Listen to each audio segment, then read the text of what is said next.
Let's take a look at Thrive Quality. Here's the key areas. The first ones go together. You have gauges and calibrations. You can check in and out gauges. You can make sure you're on top of your calibration schedule.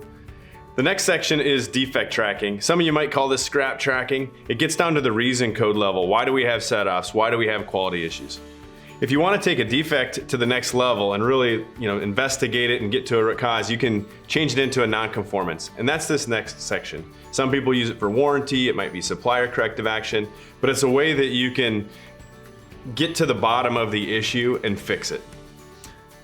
Speaking of getting to the bottom of issues, the next section, A3 log, this is used as a problem solving and root cause tool. You also have the project management area within quality. Here you can put in project requests to your quality group. Somebody can approve it, turn it into a project, at which point you have one spot to take it all the way through completion. You can assign tasks from it, you can attach attachments to it, ultimately keeping track of all your projects within your quality group. The last section is audits. And in an audit, whatever that might be, finished good audits, process audits, you can create as many audits as you want. It's mobile friendly and you can complete them out in the shop floor. So that's an overview of Thrive Quality.